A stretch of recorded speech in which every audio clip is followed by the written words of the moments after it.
The cool thing about Muscle Shoals is that it's not like an upwardly mobile thing where people are just scratching to get to the next level. The people that are there enjoy doing what they're doing. And it's not, doing this job, waiting to get to the next one. You got to find what you like doing. And these guys liked playing music and they kept at it. I have a feeling that if they hadn't had huge hits, they might have worked at the factory, but they would have still played music. It was what they did, and they got wildly successful at it.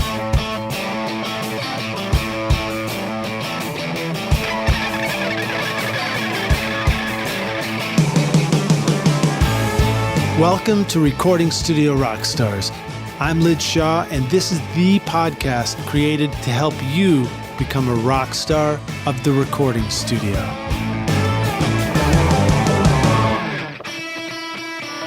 This episode is sponsored by OWC, Other World Computing, which you can find at OWC.com, your trusted source for memory and speed upgrades, DIY installs, and used Macs for your studio. Let OWC focus on keeping your studio Mac in killer condition so that you can focus on making great music. Why ditch your existing Mac when you can take your studio far into the future with OWC? Learn more at OWC.com and learn how you can supercharge your studio Mac. The speed to create, the capacity to dream. Find out how awesome your Mac can be at OWC.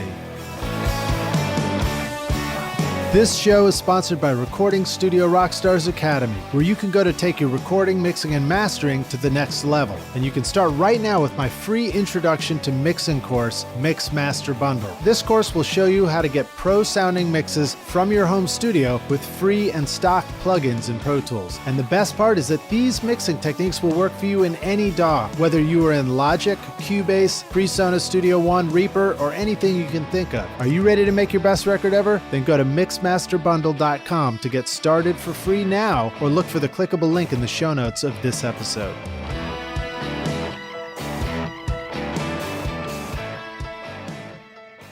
Hey Rockstars, it's your host Lid Shaw, and welcome back to Recording Studio Rockstars, bringing you into the studio to learn from recording professionals so that you can make your best record ever and be a rock star of the studio yourself.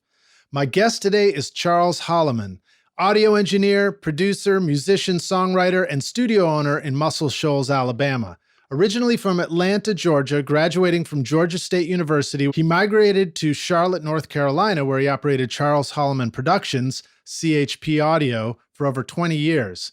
From his studio, he recorded everything from Anthony Hamilton, Fantasia and Benji Hughes, to dialogue replacement for The Simpsons, music cuts for shows like Eastbound and Down, on-hold messages for pharmacies, and jingles for Car Dealers and Hooters. 2 years ago, after using Rick Hall and the Muscle Shoals documentary as an inspiration for himself and everyone who entered his studio, Charles decided to follow a feeling and make his way to Muscle Shoals himself. Minutes after he walked into Fame's studio at 9 a.m. to take a tour, he knew he had found his new home. He bought two historic studio locations, East Avalon Recorders in Muscle Shoals and Widget Studio, 2 blocks from 3614 Jackson Highway, Muscle Shoals Sound Studio. Two 25-foot U-Hauls and multiple van loads later, he had moved everything from chpaudio in Charlotte to Muscle Shoals and started revamping East Avalon. He's currently operating the reopened East Avalon Recorders and renovating Widget Studio, as well as working on several projects with Rodney Hall at Fame Studios, the place that inspired him to take the journey in the first place. He's also a board member of the Muscle Shoals Music Association and a self-described ambassador of everything Muscle Shoals, with a passion for preserving its history, but more importantly, focusing on Muscle Shoals now and creating its future. I also want to give a big shout out and a thank you to a mentor and inspiration of mine, Glenn Rosenstein, and also to Suzanne Bolton and all the great people at Muscle Shoals Music Association for introducing us. Please welcome Charles Holloman to Recording Studio Rockstars. Charles, are you ready to rock, dude? See. Awesome, man. Welcome to the studio, man. It's so awesome of you to come all the way up here just to, be here in person for this as well. Thank you, sir. It's a beautiful place. It's my pleasure. So, Rockstars, I had the immense pleasure to go down to Muscle Shoals this past fall to go speak in front of students there and meet many of the people from the Muscle Shoals Music Association and visit Fame Studios and Jackson Highway Studio. And it's just amazing, man. It was such an awesome experience for me. It's totally awesome, man. It'll suck you in. If you haven't seen it, I highly recommend the Muscle Shoals documentary. If you want to see a story about about goodness and about inspiration, that's the one to watch. Now, that is a great documentary. Are there other ones too? I mean, that one really kind of helped introduce Muscle Shoals to the world in the past. You talking about for decade? Muscle Shoals? Yeah. There's some stuff online, but nothing really that there was a German documentary from the early 70s. I think they pulled black and white footage for the Muscle Shoals thing. A few people there and there, but before that, it was really folklore. People just kind of, heard the stories about Muscle Shoals, and it wasn't really sure. You'd read the back of an album and see the Muscle Shoals Orchestra or Rick Hall, or, mine was a Bob Seger record in the 9th grade. We've Got Tonight. I saw it on there. That was and that's the one that had old time rock and roll on it, right? I believe it was.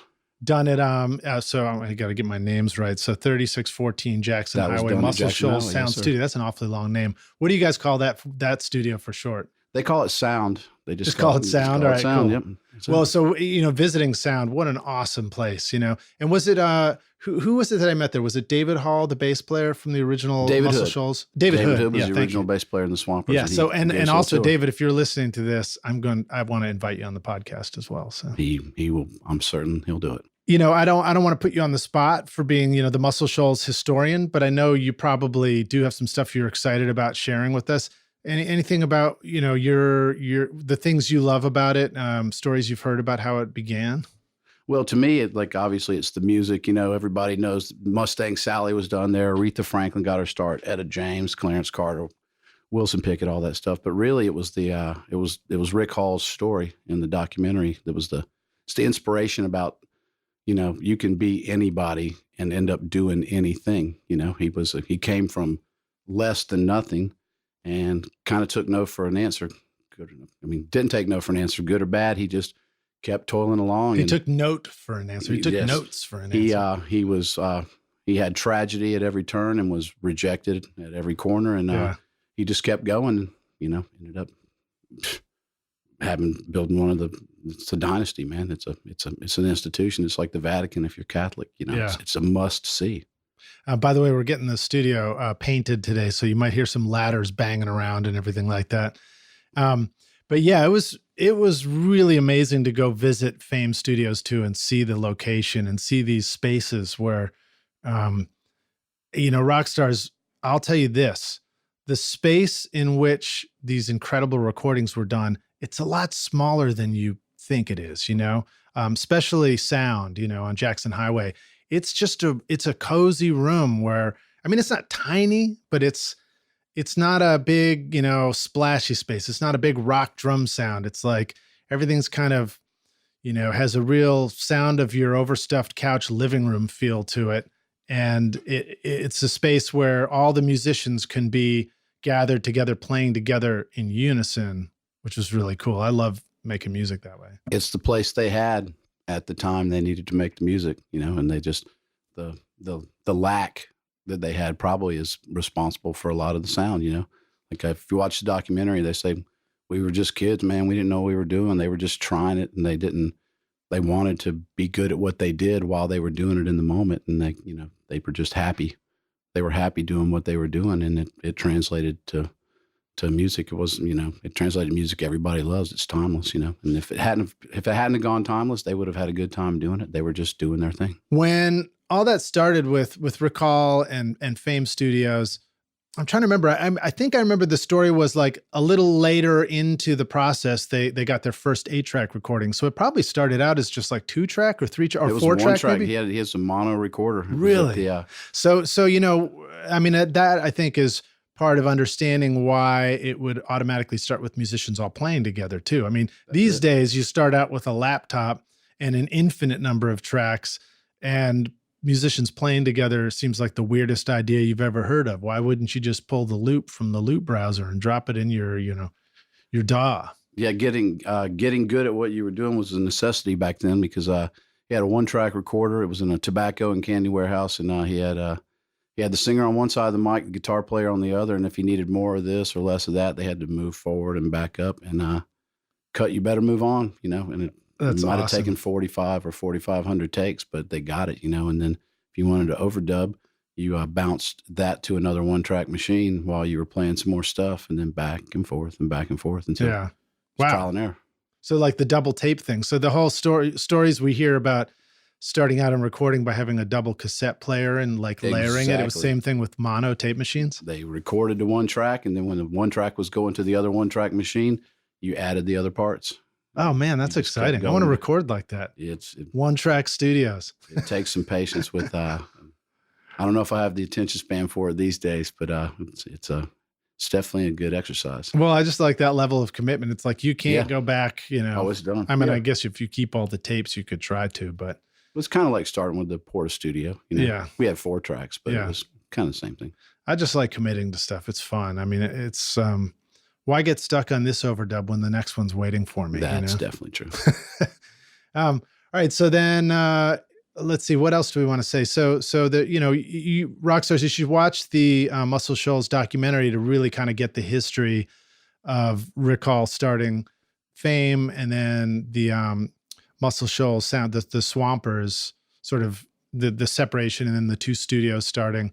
And of course, they just all went on to make just tons of amazing records. So thank God they all, split up at that point. But really great story and amazing, amazing music too. Just inspiring stuff. Why do you think, you talk about anybody can start something from anywhere, but there happen to be some really good musicians there. Talk about your understanding of the musicians. Did they just happen to be really good, or did they maybe have to learn it over by just dedication over time? I think it was dedication. Again, to the documentary, if you listen to Norbert Putnam and all those guys talking, they were Dan Penn. They're like, we were just kids, man. We were just Spooner. They were just learning what to do. They had some instruments. They had a desire to do it. And really the lack of their knowledge and education gave them they just sat and jammed, just like they just were I guess they were in the right place at the right time. It was a perfect storm. They had Rick Hall, really pushing everybody, and they had some good singers, and they had some good songs that were written, but they just rehearsed. They had Wilson Pickett and Aretha Franklin. Well, that was a little later. Yeah. When it first started, these cats were just, it was all local stuff. Like Percy Sledge was just a local dude, man. Yeah. Arthur Alexander was just a local dude. He was a bellhop. Aretha and Wilson, were they from there? No, they were brought down. They were brought down by Jerry Wexler later. That was after Rick had some success. Yeah. And then after the Percy Sledge record got popular, that's when Jerry Wexler started bringing some folks that way. Which was the Percy Sledge record? When a Man Loves a Woman. Oh, it's great, man. That's crazy. What a classic. Yeah, just a dude. Dude was orderly at a hospital. He was singing. Somebody heard him and said, hey, you ought to cut a record. So they did. That's amazing. And now this is probably when Rick was starting this stuff out, this sort of paralleled the Sam Phillips story in Memphis. Was it a similar time frame, right? It was the same time frame as Stax was going on, and Sam Phillips was Rick's inspiration, so he was a little bit ahead of Rick, but I don't know the exact dates. But what's funny is you think about it and you realize that really it's you see similarities in music production because of new technologies. Mm-hmm. Auto-tune arrives, and then you have robot vocals that go into hip hop and rap and and pop music. And sometimes we forget that a tape machine was probably a new technology that caused people to go, I'm going to start recording people in our local place. Yeah. When the tape machine came along and they could bounce from one back to the other, when they could actually layer something, that was a big deal. Before that, there was a traveling dude that was just set up in a hotel room somewhere and capture a guy singing his song, and that was it. Yeah, Alan Lomax. That was huge technology, especially when it got to 8 tracks, was just unbelievable. You could do anything in the world with 8 tracks. And now if we only have 8 tracks, I don't know, I'd probably freak out. I think I'd get excited. There you go. Okay, so these guys are learning how to play on the job, putting in their 10,000 hours, which I think that's really encouraging because it's a reminder that whoever you are and wherever you are, if you just dedicate yourself to it, you're going to get that experience. And then, like you said, finding some local singers who happen to be great or have the right kind of voice. And then later on bringing in these superstars to come play with them. Yeah, much later. The real deal is these guys were passionate about playing music. It's like, and if the dudes that weren't passionate about playing music, you got to remember, they were passionate producers, they were passionate engineers, they were passionate people who answered the phone and went and got lunch. The people that were there wanted to be there, and and they worked at it. And the cool thing about Muscle Shoals is that it seems like everybody's like opposites to other places I've been, and this is my perspective, but like it's not like an upwardly mobile thing where people are just scratching to get to the next level. The people that are there enjoy doing what they're doing, and it's not you're not doing this job waiting to get to the next one. Like the guy answering the phone isn't just waiting to be the engineer or get the next call on the guitar. It's just he's just doing his thing, man. And you got to find what you like doing. And these guys liked playing music, and they kept at it. And if I have a feeling that if they hadn't had huge hits, they might have worked at the factory, but they would have still played music. It was it was what they did, and they just happened to be fortunate or unfortunate, depends on how you want to look at it, that they got wildly successful at it. It's to each his own. They did what they loved to do, and it worked. Well, one of the things, of course, is that made it work too was the fact that Rick Hall was such a get things done kind of entrepreneurial spirit, where he was reaching out of that local region and reaching to New York and LA, I guess too. But he was connecting with record labels and making sure that the stuff that they were recording got connected through the right channels so that it actually got a chance to be those hits. I'm going to ask you this question just because I imagine you've thought about it moving down there. But fast forward to today, which is not 100 years later yet, but 50, 60 years, yeah, 50 I think years, it's coming right? up on 60 years or something. Yeah, 60 years later. What do you feel like are some parallels to what does or could happen today? Like what do you have ideas about what kind of things in music and studios, if you happen to live, in the middle of the Midwest or something, how could people bring other people together and stick it out through that 10,000 hours and really get great at what they do? If you don't have an answer, that's fine. But I just wonder if you've thought about that. That's a good question. And honestly, I think it's probably easier than ever, but it really goes back to these guys liked what they were doing. You gotta, if you were a guy in Muscle Shoals that had a bass and you were playing in a warehouse that, didn't have any air conditioning, and you were playing with somebody that was unknown, with a guy who was cutting his first record, and if you were getting paid, it wasn't much. You were doing it because you love to do it. Yeah. And they would have kept doing it. I got $50. It says, most of these cats, they played the drums, they played the guitar, they played whatever they played. Yeah. And it just so happens that they ended up making money doing it. So if you're anywhere on the planet now and you have an internet connection, or you have some sort of computer that will record anything, you can make your music, just like if you're a painter, you got some paint and a canvas, you can paint.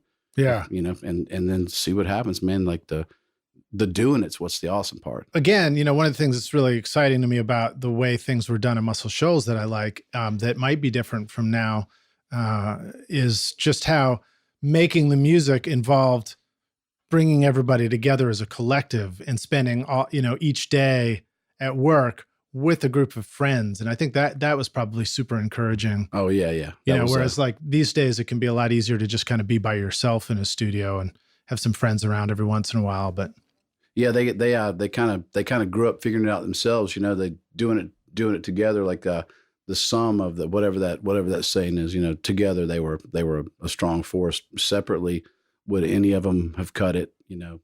Being a session guy for a regular session and wherever the hell else the other sessions went on, who knows and who cares? Yeah. But together they were doing their thing. I think it's just testament to they were doing their thing. That's it. And if their thing had been something else, if it had been fishing or if it had been working somewhere else, they would have, if you're doing your thing, man, and you're doing it good, it's going to resonate with somebody somewhere.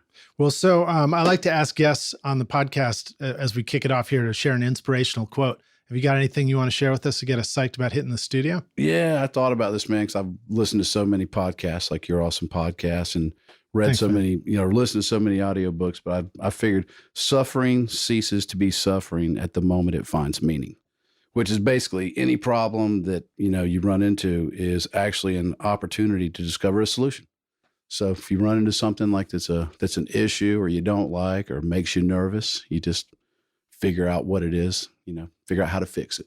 Yeah. And just basically turn everything that, can be a roadblock into some motivation to get where you want to go. Well, certainly we're thinking about studios a lot. If I was to ask you to think of some of the things that you've had to fix in the past in the studio, what comes to mind for you?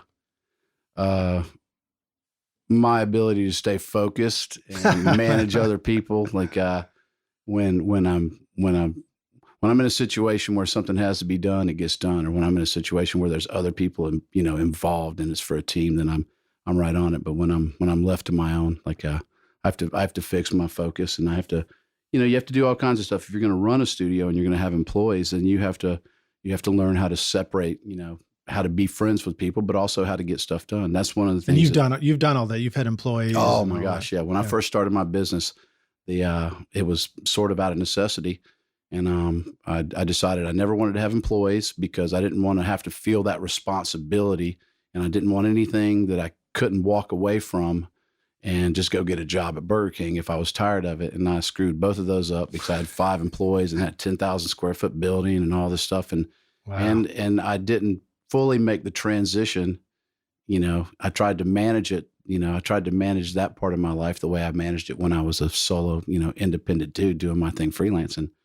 And that was, I learned, and it was great, and I wouldn't do it over. But if I did do it over, and knowing what I know now, I'd put a little bit more effort into that side of learning the management stuff. I was more focused on creating the product. Yeah. What are some tips that you have that you remember for when you do want to hire somebody, even if it's not an employee, but you just want to sort of contract somebody to help you with what you're doing? What did you learn about finding the right person for a job?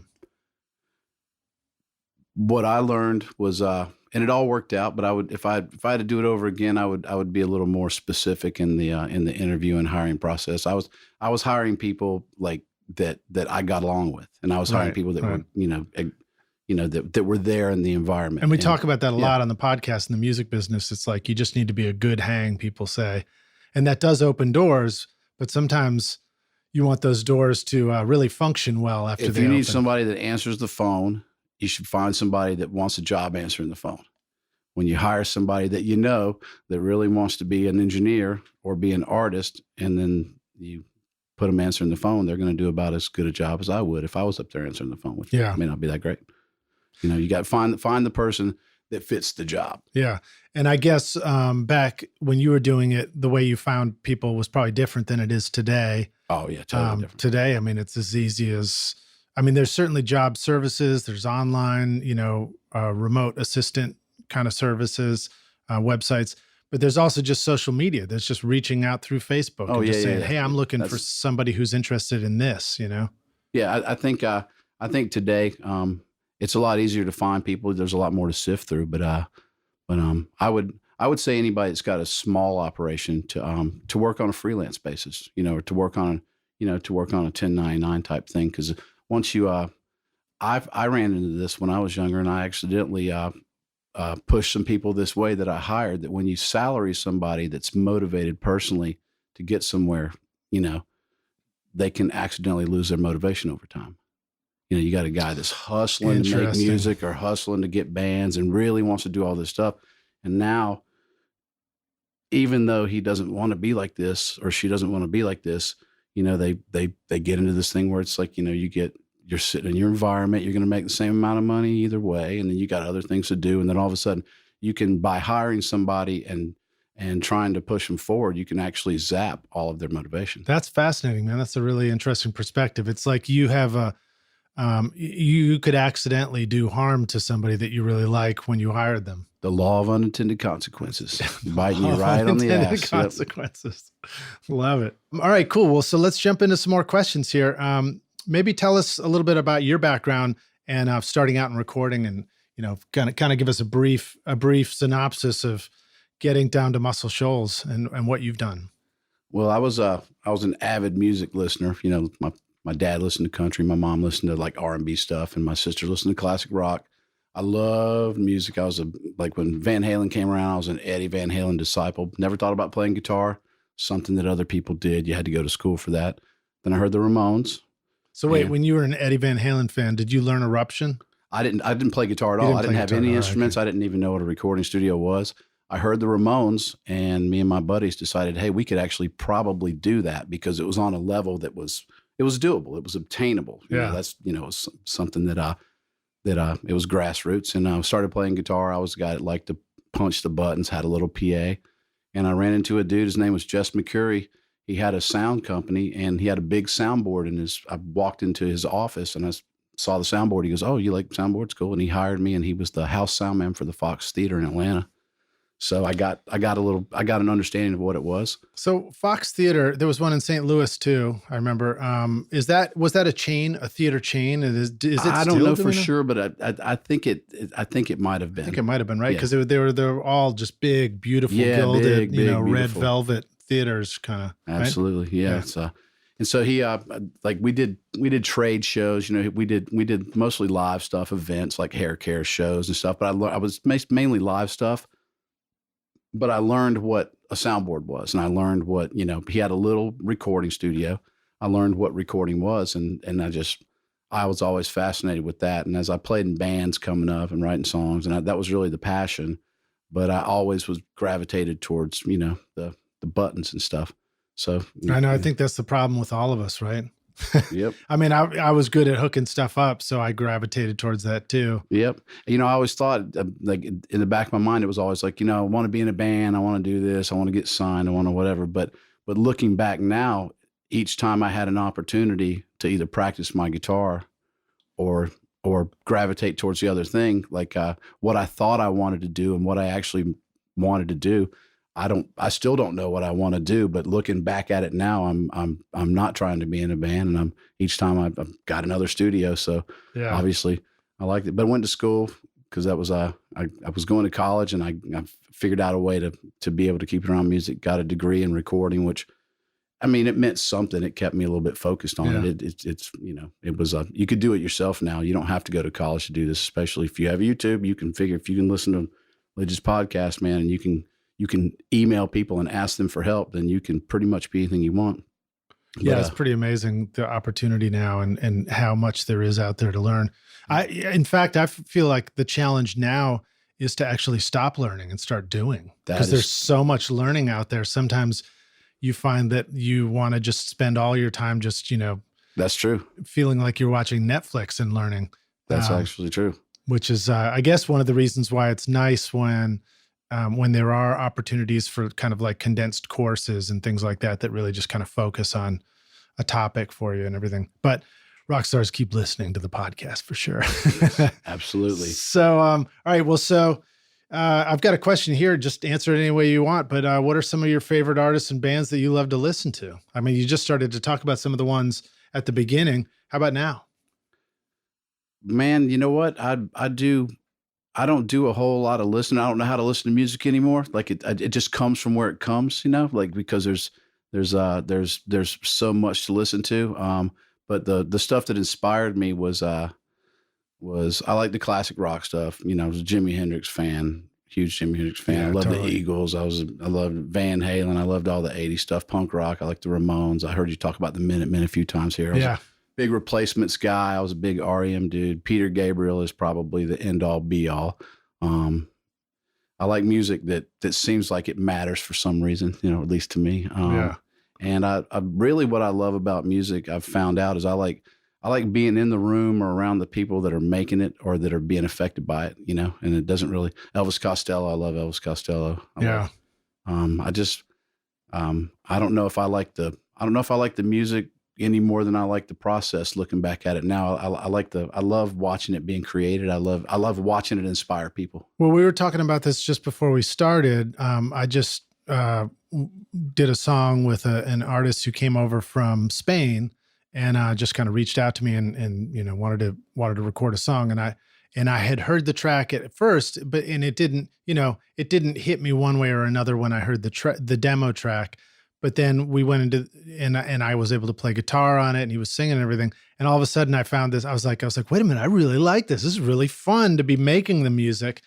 And I feel like it ties in, you know, you were talking about that too. Sometimes the difference in our studio experience between what we just listen to as a listener versus what we experience when we are part of creating the music. I mean, it's true. Sometimes we lose touch with what do we like? And it's like you said, what did you say about what you like? I like being involved in it. Like one time accidentally, I said, somebody was in Charlotte and said, "That's the problem with y'all up here. You're not in the music business." And I said, "No, man, we're in the business of making music. And the music business and the business of making music are two totally different things. You know, being in the music business is good. It's a job. That's awesome. The business of making music is it's creative. It's love. It's art, you know, and I like being around the process. My favorite stuff I've ever been around is people that nobody would know that came in with something. They were inspired to do it. They were moved when I helped them, and they left a better person and a happier human being. Yeah.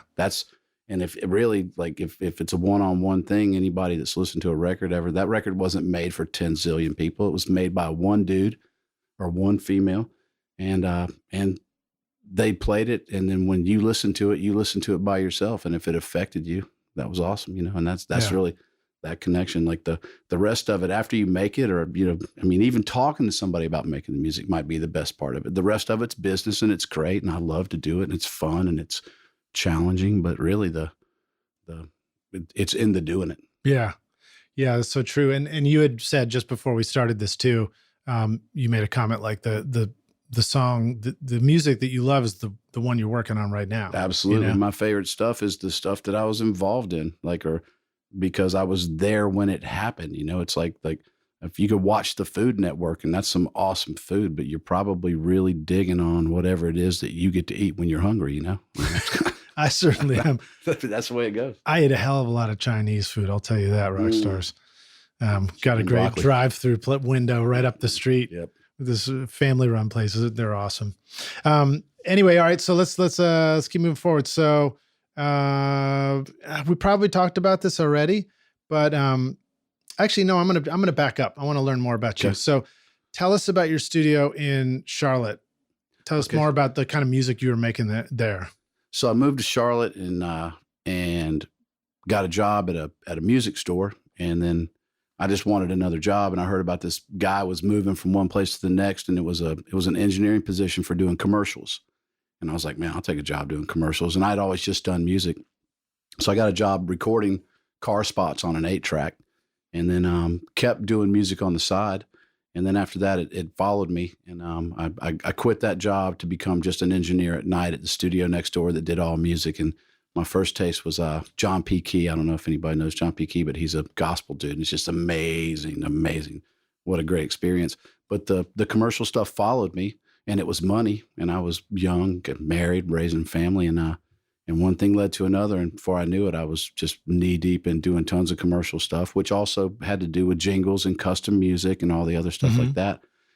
Still did music, but it was not the money maker. So I found out, you know, you wake up 10, 15 years later, and mainly what you're doing is the commercial work. But, you know, and sometimes it was like, you know, I'd be like, oh man, I wish I was doing just music, you know, and you know, but that was in my head looking back at it, man. I love the process, you know, and so it became a commercial thing, and I was there for about 20 years doing that. And actually it still goes on. I just, I moved down to Muscle Shoals. What were some of the most unusual, unexpected commercial music applications that you were able to get hired for back then? Oh, wow. I mean, you sent me some great clips. Kiss-a-boo, boo-boo bandages. What's kiss-a-boo, boo-boo bandages? Before anybody could create a product with a graphic, because of the technology of the internet now, it was a startup company. They made bandages instead of just Band-Aids. They were bandages that were supposed to make the kids feel better, and it was they called it Kiss-a-Boo boo-boo bandages, and we had to do a jingle for Kiss-a-Boo. Can you remember how it went? Will we get in trouble if you sang it? But I'm probably for these purposes, I'm going to say no. I can't remember how it went. Good. That sounds good.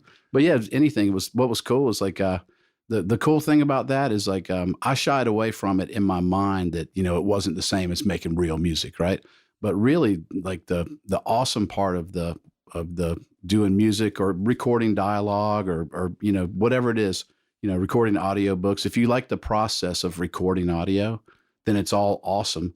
And really, there's a discipline that comes that nobody wants discipline, but everybody really does want it, or at least needs it. And like it's really cool when someone comes in and goes, okay, I have this thing, and I have this budget, and I have this time frame, and I need your help. And so you're not gonna get, like, I wonder if this is just enough reverb, and I wonder if this is that, or I wonder if I said it the right way. And it's also not a personal thing. I'm a songwriter, so it's disconnected from me in that way. Yeah. So and it's a challenge, and it was awesome, man. I love doing it. Well, I talk about this a bunch, that there's a thing where there's making music as the art, but there's also recording music as the craft. And I found early on that I could work on music that didn't necessarily turn me on or came from some genre. I'm like, I'm not into that, but somebody hired me to do it, and I did it. And I was like, well, I just really enjoyed that. Like, especially if you like the people you're working with. Absolutely. And I realized that you can, as an engineer, or as a recordist, as somebody with a studio, you can just enjoy the craft of trying to craft well-crafted recordings. That's absolutely. If you don't enjoy the craft and you just like playing your music, then don't get into being an engineer. Don't get into being a producer. Don't get into owning a studio. Play your music, because like you can't just open a studio. You could never just open a studio and say, this is what I do. I mean, like Muscle Shoals, Charlotte, here, it doesn't matter where.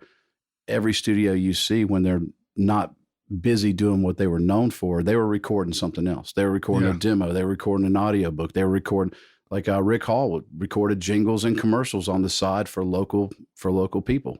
He wasn't just inundated 24 hours a day with huge stars. I mean, that's a great story, and it's it's real sexy to think it like that. But he hustled, man. He recorded stuff. He had a recorder, and he had a microphone. So when he went to work, he recorded. Yeah. And so and really, if you like the process, man, what's the difference? And what's the difference in recording dialogue and recording a singer or recording a guitar? It's you're recording. If you like it, cool. If you don't like working on cars, don't get a job at a garage. And you did meet, you got a chance to work with Rick, and I never got to meet Rick. Oh, okay. I got there, and he was not in the studio anymore. I worked with Rodney, his son. Yeah. And he was around, but I think he was ill, and I never actually got to meet him. Did you hear any stories secondhand about him describing the process of going to faraway places like New York to sort of look for opportunities for this music and try and connect with hit makers and all that kind of stuff? I don't know any of that specifically. You should have Rodney Hall on the podcast. All right, Rodney, shout out to you. He would be great for that. And he knows firsthand. Not only does he work at the studio for 20 years, but he's Rick's son. And I know, and he's keeping Fame Studios alive and well. Man, they released the Muscle Shoals Small Town Big Sound record, and it did absolutely awesome. There's a TV show coming. He's taking it to the next level for sure. Let's give a quick shout out to the rock stars and tell them why they should go to Muscle Shoals on their next trip to go check it out. What would they do if they got there?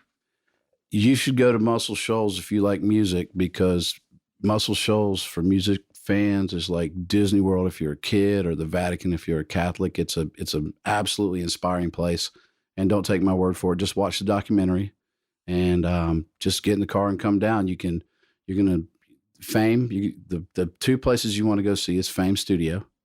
Take a tour of Fame Studio. Then you're going to want to go see Muscle Shoals Sound Studio, and then you'll find the rest of it after that. There's the whole area. It's a magical little area. It's a vibe. There's great music. You can go on Tuesday nights and see some of the best guitar players on the planet playing covers. You can go see the Rock Wall. You can go see the Indian Rock Wall, the Tom Hendricks Rock Wall. The river's just amazing.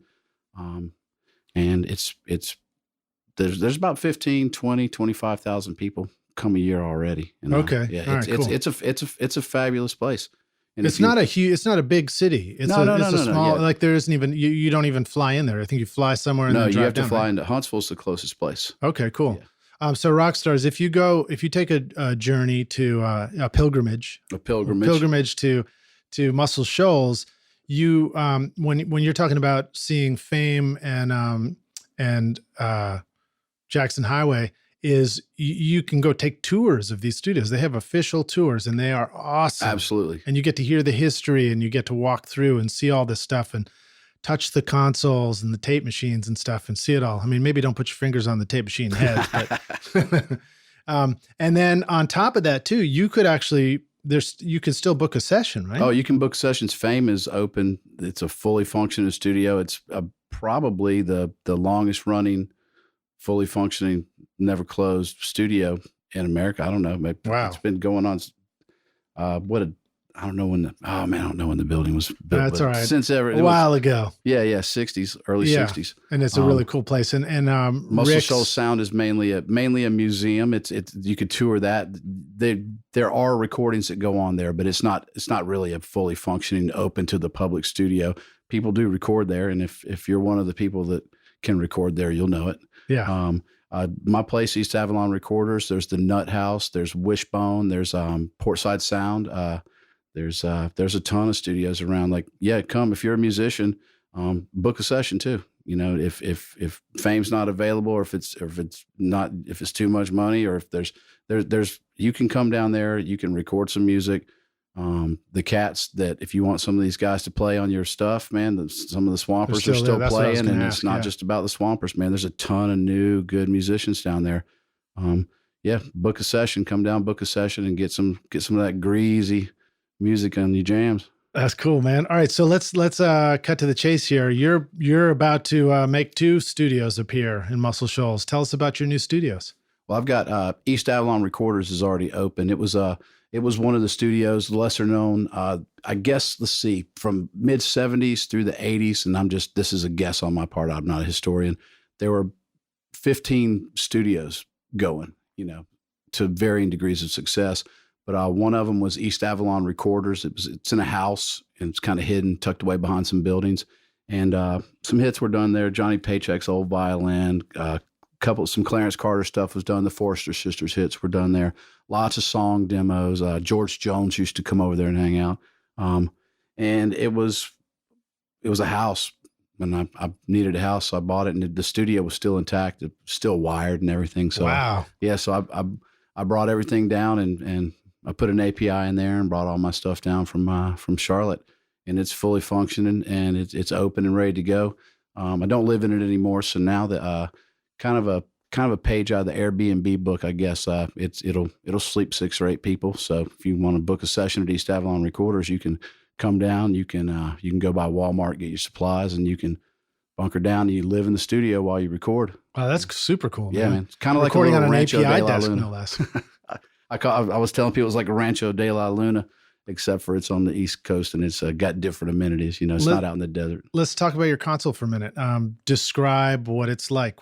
How does the signal flow through your API? What's it like to work on that? Man, you know what? It's pretty new to me. I've only done half a dozen sessions on it, and I hadn't had a console in 15. So is this a newer API, not an older one? Yes, API 1608. I bought an automated API 1608, and it's a man, it's magical. I mean, like it's they definitely sound great. Yeah, it takes a lot of the hard work out of getting a good sound. If you have a good mic and you plug it into an API and you plug it into a good A to D and you hit record and you get out of the way, it's gonna sound good. You know, groovy. What about your other place?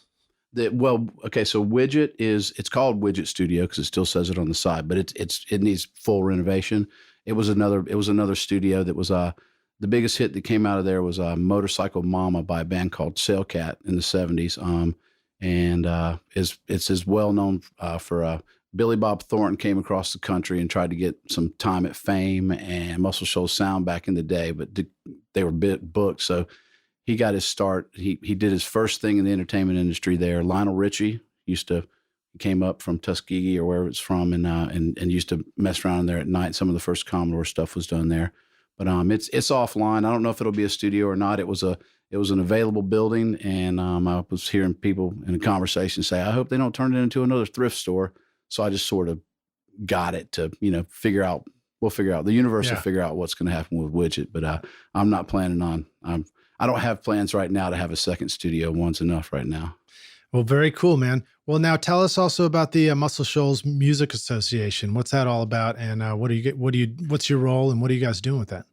So I think it was 1975, maybe 72. But after the split with Rick Hall and the Swampers, and then there was Fame and Muscle Shoals Sound Studio. I don't know if it was Rick that started it. He was the first president, but it was sort of a thing to bring the city together, and to promote the music around there. and it's been active the entire time, but I think it's gone through dormant phases. And right now, there's the drive is to promote the area, to promote education, promote musicians, to promote the next generation, and to promote Muscle Shoals. And there's just various projects going on right now to get the word out. Really, it's just to get the word out about Muscle Shoals and get people back interested in tourism, coming to see it, because it's definitely a tourist destination. I'm telling you, it's a must see. Like, you come see it. Just watch the documentary and you'll know if you want to come. And it's also still, getting the industry back. I can't really think of anywhere else on the planet that there's a hidden secret like that's got this rich in history that's not already out there. You got Nashville, you got LA, you got London, you got all these different places, but Muscle Shoals still sits like it was. Very cool, man. Well, so to rock stars who maybe do live in sort of a not music hub location, and they're thinking about wanting to vitalize their own music scene at all, are there any lessons you've learned through your involvement on the board and, stuff that you've learned about how you sort of revitalize an area or get how you promote it? Anything you want to share about that, just off the top of your head? Same thing happened in Charlotte with Studio B Mastering. Dave Harris, he just started a get together, like a monthly, once a month on a Sunday night at a pizza place. If you're an audio engineer, if you're a producer, if you've got a studio, if you're just a musician, if you're interested in music in this area, just hang out, just chat. It can be formal, it can be informal. Just surround yourself with some people, like a group. Like Nashville wouldn't be Nashville if there was one studio, or if there was a studio here that was different from that one. Like you're stronger together, and you're gonna find a lot of things in common, and you're gonna that's what a scene is. A scene is like, even if it's music, a scene is a bunch of bands. Awesome. Not this band here and that band there. Just like everybody get together and hang out and figure out how to make your place more awesome. Yeah, no, I'm glad I asked that question. That's a great answer. All right, Rockstars, we're going to take a break for a minute. We'll come back in again for the jam session. A reminder that everything I'm talking about with our guest, Charles Holloman, here on the podcast today, we'll have links in the show notes. In fact, Charles shared with us some YouTube links to amazing sounding records that he's worked on, and some cool jingles and stuff like that too. And that will be in there, so just click through. If you're listening to this or watching it on YouTube, please remember to hit the subscribe button now. And hit the like button too. Hit the notification bell so that you know when the next podcast episode comes out. And drop a comment in below and let us know what you think about it. You want to go down to Muscle Shoals. I'm putting you on the spot here, Charles, but do you have a question for the rock stars that they could answer in the comment below this YouTube video?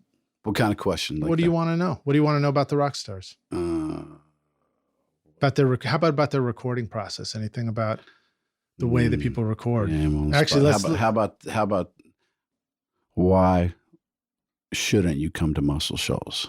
Okay, cool. Why shouldn't you come to Muscle Shoals, Rockstar?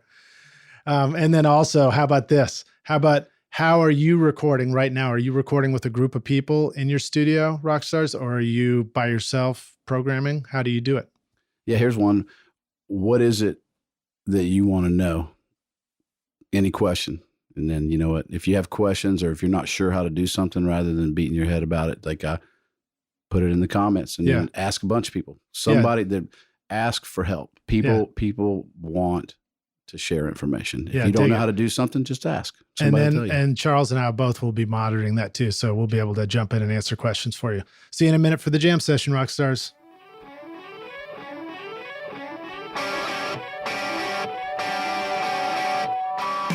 This show is sponsored by Recording Studio Rockstars Academy. Are you ready to take your recording, mixing, and mastering to the next level and make your best record ever? Then visit the Academy to find the course that's right for you. Want to record killer drums in your home studio? Then check out Rockstars of Drums to learn how to record, edit, and mix pro-sounding drums with a professional Nashville session drummer in a Grammy-winning studio. Or if you are ready to start mastering your own records at home, then check out Rockstars of Mastering, where I walk you through exactly how I mastered my own record, Skadoosh, using nothing but plugins in PreSonus Studio One. These techniques would work for you in whichever DAW you are using right now. And if mixing is your focus, then check out my free course, Mix Master Bundle, where I show you how to mix using stock and free plugins in Pro Tools. Plus, you get a look at how I recorded everything in my studio and multi-track downloads to mix in your own studio and even include in your mixing portfolio if you want. Are you ready to make your best record ever? Then go to mixmasterbundle.com to get started for free now and look for the clickable link in the show notes of this episode.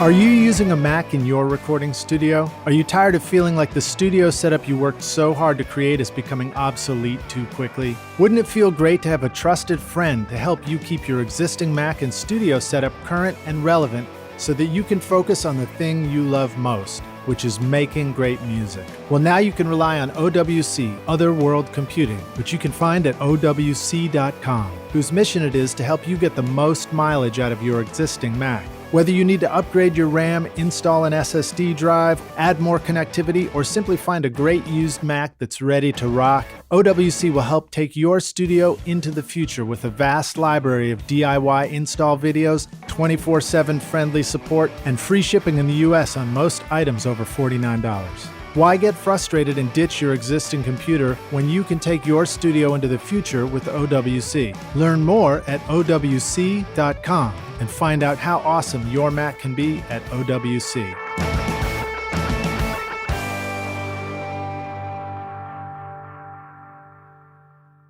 Hey Rockstars, we're back now for the jam session. My guest today is Charles Holloman, joining us here in East Nashville, but coming up from Muscle Shoals. And we're going to jump in with some more questions. You ready to jam, Charles? I'm ready to jam. Sweet, man. So you were just talking about this cool thing that you're setting up towards, where you're going to be able to create awesome music for people sort of remotely, right? Like they can send you tracks. Yeah. Tell us about that. What's that all about? Well, we're already doing it. And it's not really new technology, but because of where we're at and because of a lot of people want a piece of it, want a vibe from it. It's coming out of the studio. We're doing it already, but it's Muscle Shoals Tracks. It's going to be muscleshoalstracks.com or Awesome. Facebook or Twitter or whatever. Muscle Shoals Tracks. So it's in the process of websites going. Yeah, up we're building that stuff up, but we're already doing it. And basically, it's there's multiple things. We're doing custom music for TV and radio or whatever, for any kind of media. Doing original tracks for artists. We have recording people. But one of the things is if you're in a basement somewhere on the other side of the planet and you want some Muscle Shoals on your track, you can the internets make it real easy. You dial up and you send us your track and we'll put some players on it. We'll create it from scratch while you watch. And the way it works. Oh, just so you can see it sort of through Skype and stuff. Oh, yeah, man. I mean, it's basically you can watch it. You can talk to these cats and you can give some feedback. There's always been the thing where you can send your track off and somebody will put some drums on it. And that's a totally awesome way to do stuff. But this is more interactive. This is if you want these guys, people come to Muscle Shoals and like even when you were there, Lidge, and we were at Muscle Shoals Sound. David Hood doesn't really promote himself as a player still, but he still plays sessions, man. He comes over and does songwriter demos, and I got David Hood in my house, right? I got Will McFarland, who played with Bonnie Raitt. I got Clayton Ivey, who played all the stuff for the Fame Gang, and they play sessions. And if you want them on your track, and you have an internet connection, I can send you a link and you can open it up and you can watch them play your jam and you can talk to them. Let's pitch it right now. How should the Rockstars contact you if they want to reach out and do a track like that? You can hit up Muscle Shoals Tracks at Gmail, or you can I'm Charles Holloman on Facebook. Cool. You can go to East Avalon's got a page also. You can just hit me up. You can any of those ways. I'll answer any question and talk to anybody about anything. For that and anything else. All right. So let's talk a little bit more about that. One of the questions I wrote down was, how can the internet be used creatively in the studio? How do we use tools like Skype to work outside of our local region? So can you share some of the things that you've learned about that process with the Rockstars who are thinking, I'd really like to be able to play instruments and work with people, from my home studio, but people remotely. Don't let it overcomplicate things. Don't try to make it perfect. If you don't have technology and you were going to jam with somebody and you had a Porta-Studio back in the day, a 4-track cassette recorder or whatever it is you used to record, or if you had a tape, you would take that tape, you would get in the car, you would take it somewhere else, you would collaborate. You don't dial them up, listen to them, look at them, and just, you can record with anybody these days, and you can email. This has been done millions of times, man. Take your rough song. You don't have to have the Pro Tools collaborate stuff or all that. You can, if you do, that's great. But take an MP3, send it to your buddy, let him put some tracks on it. And when he bounces the files out, make sure he bounces them from 0 and make sure that yours is bounced from 0 so you can drag it backwards and you don't have to learn about time code and all that crap we used to. And hit somebody up, ask them to play on your jam. And then 99% of the time, they're going to say yes. All right. So that's probably the easiest way to collaborate over the internet. What's the next level? If you want to make it a little bit more elaborate than just emailing the MP3 back and forth. I guess you talked about using Pro Tools collab feature or the collaborate feature. Well, my knowledge is from Source Elements, from Source Connect. We use Source Connect for dialogue replacement. It's amazing. Like we're connected to the BBC, right? And we're running and they're watching and listening to what we're doing. But I think it's called Source Live. And it might've been on your podcast. I believe Vance Paul was talking about it. Yeah. I know they've got a couple of different plugins. One that allows you to actually interact between two Pro Tools sessions and send audio back and forth. Now, of course, I think Pro Tools has built-in collaboration that does a lot of that as well now. And then there was also, maybe Source Live was the one where you can stream what's in your session so that it streams over the internet to the person on the other end and they can listen to it. Yeah, that's more for listening. Like. The thing I would, like when I was saying don't make it complicated, the thing about Source Live or Facebook Live or any of that stuff is that, you may have to email some files back and forth. You may have to sit and watch and listen, but you're not going to play in real time anyways. It's not going to work. And if people have to buy software, chances are they're not going to buy it. Like Source Live is Source Connect. I had to have Source Connect and it was expensive, and BBC had to have Source Connect. With Source Live, if you have a studio and you spend the money on it, the person on the other end doesn't have to have any software. Yep. And that makes it to where there's not a hurdle to jump. It's like the path of least resistance. Yeah. If there's a lot of work involved, they're going to go, you know what, man, like it's got to download this and check this setting and do all that. That takes all the fun out of it. And especially if it's not a paying gig, it just becomes a pain in the ass. Yeah. Well, so here's another tip I'm going to share from my own learning experience here too. So there was a plugin. I can't remember if it's still available from Rogue Amoeba called Nicecast. And that's one that I've used in the past where you can sort of stream directly from your DAW over the internet. Now, it wouldn't work if you were using a TDM-based Pro Tools, because Pro Tools in the TDM system, HDX, they actually sort of isolate you from the system audio of the computer. But if you're using any DAW that connects to the system audio, where it'll play like directly out of the output or get recognized as the output of your computer, then you're likely to be able to use any of the plugins for streaming audio. There's another one that I'm using and I've learned, and I want to share it with you guys, rock stars, because I'm doing more live stream YouTube teaching and stuff like that for my channel. It's worth going through the trouble to understand that stuff and understand how to turn on live stream, because you can do it as an unlisted YouTube live stream, which means nobody's watching it. It's private unless you send somebody the link. So any of you rock stars from your studio, if you're working with somebody and you want them to see and hear everything you're doing while you're doing it, you can set it up and just stream it through YouTube link to them, and they can pull it up on their screen. They're going to see your Pro Tools and stuff.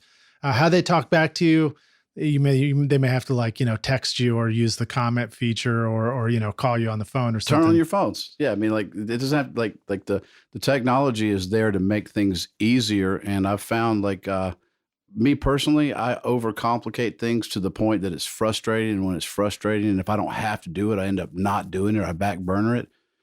Skype or whatever, or YouTube stream, and then turn on your phones and use that for the audio. I mean, we're not, if you're doing a live feed from a, Charlotte Hornets basketball game to the satellite for radio, then that's a different story. But if you're just trying to talk to somebody, it's the same as having a conversation with anything else. Path of least resistance, and get back to making the jam that you were making. Yeah. I mean, just being on a phone call and having the music right there, that can be good enough, actually. Speakerphone might do the trick for a lot of things. Speakerphone. Okay, cool. So let's see. Let's ask some specific song reference questions from yours. There's a song that you shared with us called "My Repair." I think Jason Scavone and Brandy Carlisle. Yes. And it's got a really cool filtered acoustic guitar that starts out. And I was like, at first, I was like, what is that sound? And then all of a sudden it opens up. And I wondered if you wanted to talk about, using unusual effects like that in your studio production or mixing. What do you want to say about that? You got any good advice for us? Absolutely. Yeah. Try anything on anything. That was actually, I think that was a mistake. And I think it was Jason that came up with that.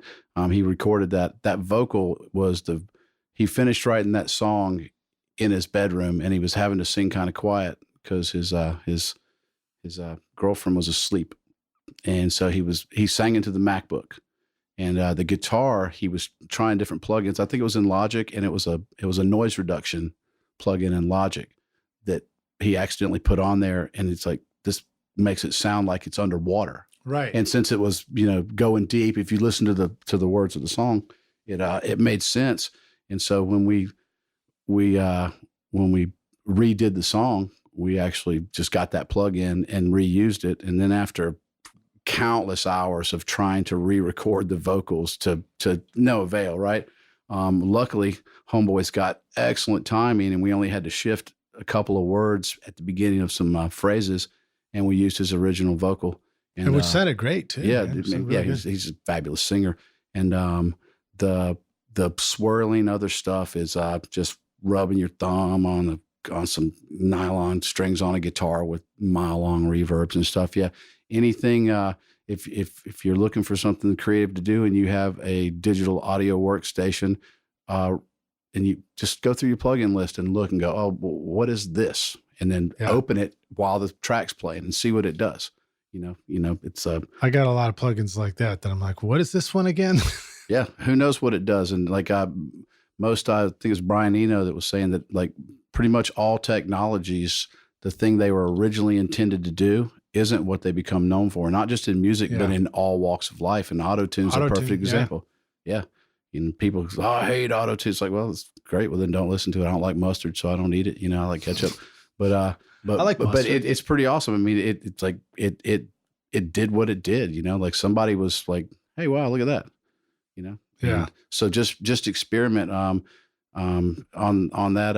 I guess this would be this is probably the hardware tool question, but I'll go ahead and say, you're talking about hey, what's your favorite hardware tool? There you go. Now you can answer it. Echoplex, Maestro Echoplex tape delay. Oh yeah. That was, I happened into it accidentally, and it just does awesome stuff, man. I use it more for noisy effects and crazy stuff. I mean, I use it on the guitar too, but find something that makes a vibe.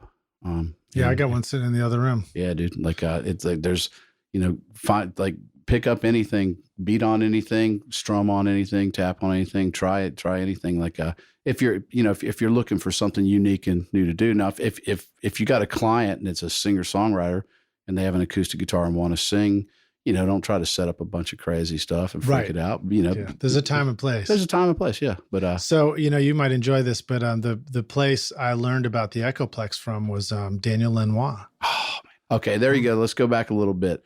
Daniel Lanois, pretty much the end all be all, as far as I'm concerned. I went through an obsessive phase with, like, I didn't realize until late in life that all of these different things that I liked, he had touched somehow, even bands that he wasn't in, that I think his sister was in, or they did it at his studio.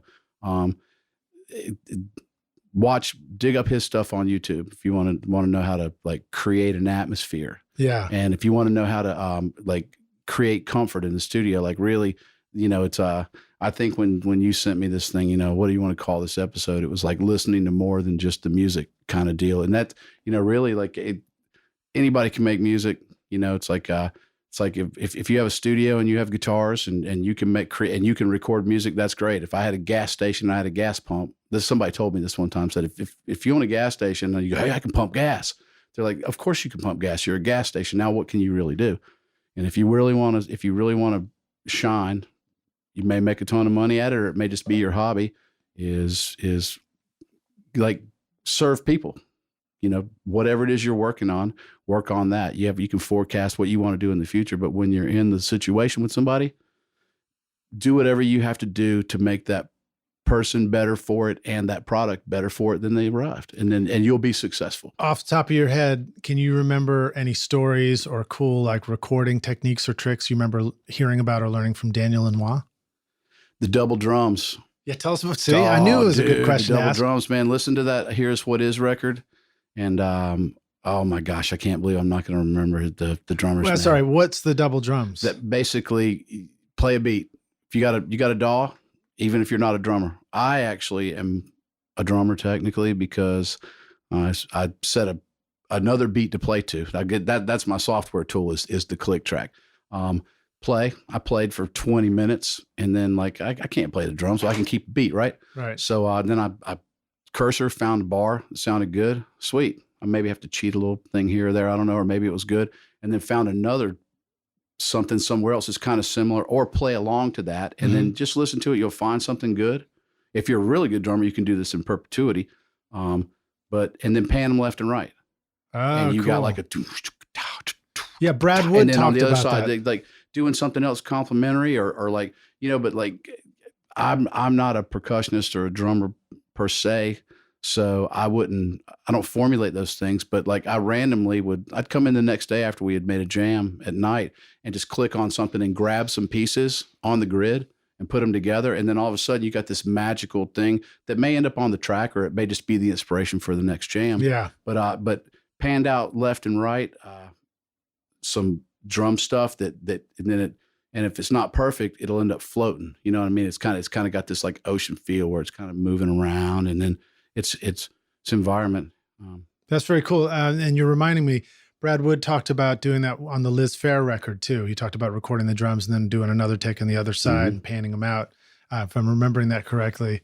And that's a cool trick. Good idea. The other thing, I think this is Brian Eno and him. There's a U2 documentary somewhere. I think it was on the Joshua Tree, but somewhere he said that before the band got there, they would come in a few hours early and they would create something. It may be a guitar lick. It may be some car sound effects. Who knows? They would mess around. They would have some sort of audio, some sort of environment. It could be ocean waves. I don't know. Just like this random, they would just do what they felt like doing. And they would play these sounds. And when everybody looks up and goes, well, what is that? And then like, he was just trying to create a mood that inspired people. So let me get you to say that again. So if you have a recording of ocean sounds or something like that, is what you mean? Yeah. I mean, so I think correct. I may not be exactly correct on remembering this, but like the song One, he had a guitar riff, the knot edge thing. That's like sort of the alternate chords. And I don't know if it was on tape. I don't know if he played it, but they were like, wow, that's cool. And so they all built a song around that lick, or if, a good translation into today's stuff. If you're like, we did some hip hop stuff in Charlotte, right? And people are, if you're playing beats, you're playing songs in the background, while people are hanging out, while they're doing their thing. And if everybody's kind of nodding their head and likes it, just like, let me get, all of a sudden there's a beat somebody wants to, put something on. Yeah. Just, really you're just looking for anything. I mean, it could be candy or a bottle of wine. It doesn't matter. But it sounds like you're talking about the writing process too. Yeah. The writing process or getting people. Yeah. That's a little bit more specific. If people come in with their own tracks and they're ready to cut, like, I wasn't really the traditional bring in a band and set them all up. It was usually me hanging out with somebody that was creating having to create something. Yeah. That's like, But And that comes from your jingle background too. And, be like, also, it's like we need something. yeah, We need a song. yeah. Basically, and separate, like I'm talking about all this, ethereal way out there stuff. And then like back to your point there, know what session you're in and know when it veers left and veers right, remain cognizant of what's going on, Yeah. Like, okay, this, like you could tell if you extract yourself from it and go, okay, this isn't happening right now. What could I do to make this happen? Yeah. It's the same as being a waiter, take a break, man. off from coffee. Yeah. You're in the service industry. It's like being a waiter. If Yeah. you're a good waiter, people don't have to ask you for more water, and you can tell if they don't have any ice in their unsweet tea. And you know what? It kind of annoys me when waiters come over too many times to ask you if everything's okay and do you like everything. It's like, it's the same thing in reverse. It's like not really knowing. Yeah. I like it when I was a terrible waiter. I was a horrible, horrible waiter.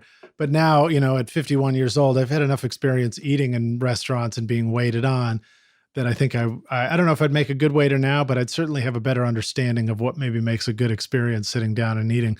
And I'm sure that's, if we're going to go with the restaurant analogy, is totally different from restaurant to restaurant.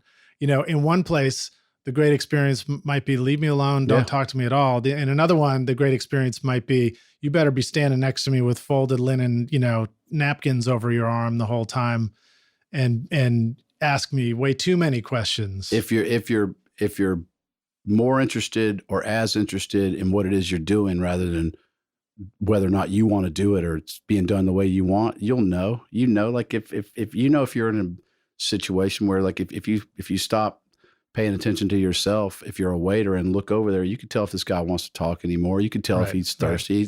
You can tell when he's looking around. If you're doing your job and you're passionate about it, even if you don't like what you're doing, if you throw yourself into it, do it the best you can, the feedback you get that's positive from making someone happy is going to make your day better. Yeah. And you're going to be a happier person. So that does remind me of a studio topic now that I'm saying it about restaurants, but the same thing in the studio. You can spend a lot of time on this side of the glass, control room side, in front of speakers. This month, I'm putting myself on the other end as a musician. Of course, I'll have to be the engineer too, in my case, but and a lot of us will. But talk about that. The importance of putting yourself in all the different positions in a studio, so you really understand what the experience is like. Is that something that you do yourself? As a musician, as a drummer, and all that? Absolutely. When I was at Georgia State, I didn't learn a whole lot of stuff in the recording classes per se. I learned more actually out doing it. What I did learn is we had a guitar player come in and he was doing overdubs for the session and the whole class was in the control room. This guy was good. He wasn't like an ace. We had Brendan O'Brien come in one time. It was crazy. This is before he did stuff. But this other dude, somebody cracked a joke and everybody started laughing through the glass and then he froze up and basically it destroyed the session. Because he wasn't in the control room. He didn't know if they were laughing at him. Like you got to realize, like, so my point to all that is if you want to be good in the studio, put yourself in every, if I ran a school, I would have even just engineers or producers or songwriters. I'd say, okay, you got to write a song or you got to help write a song and you got to go out there and sing it. You got to go out there and play it on the other side of the glass. If you want to know how to treat people, put yourself in their position. And you know what I mean? Like, that's the way to learn. Like, you're going to go out there and see what it's like to be in that other position. And then you're going to have empathy. And then, that doesn't mean you're going to change the way you do stuff. If you need to be a hard ass, sometimes you're a hard ass. If you need to be soft, it's just, you're still going to have to ebb and flow, but knowing what it's like, cause I was first couple of times I was in the studio, it got weird, man. I got it's intimidating, and then I actually had somebody that worked at my place that like, it was body language, just the whole, when they were asked to do something and they were facing away and they would drop their shoulders down. And that's like, oh man, like, and then that person out there that's already not sure about what they're doing because it's some heartfelt song they wrote about something and they're a little bit nervous about themselves. Right. And then all of a sudden, if they get any feedback that could be perceived as I'm not good or these people don't like this, you can destroy people, man. It's very, you have a very, it's a serious job when people come in to pour their hearts out on the other side of the glass and you're on your phone, that's, and plus you're not invested in it. One Daniel Lanois thing that I noticed is that when he could, he would record. There was no control room. And yeah, right. And now that I'm hearing you talk about that on the other side of the glass too, that entire problem of the joke happening, everybody's laughing, they don't know, they think they're laughing at you. That doesn't happen when you're all in the same space because everybody's communicating together. If the engineer's in the same room, then he's part of the band, you know? Yeah. And besides, if you're on the other side of the glass, and I've done it, so I'm not, you know, but just be cognizant of this. If you're on the other side of the glass and you're not really into what's happening, and you're in an industry where it's hard to make it and you're probably not making that much money, man, if you're going to do something that you don't really want to do, go get a job making something that'll make you money. You know what I mean? Like, you're sitting here not into it, on your phone, not interested in the music, like making fun of whatever it is that's happening. If it's not your thing, it's okay.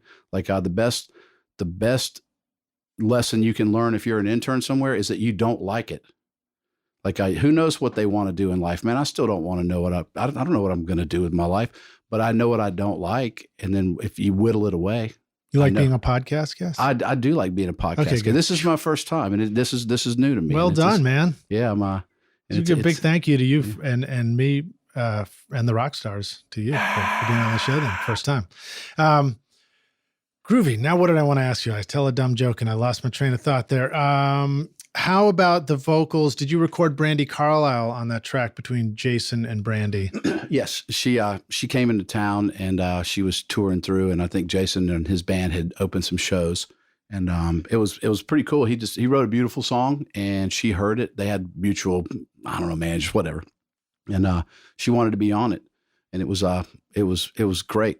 She was an awesome human, and she loved the song, and it was cute actually, because he was nervous that she was coming in to sing the song, right?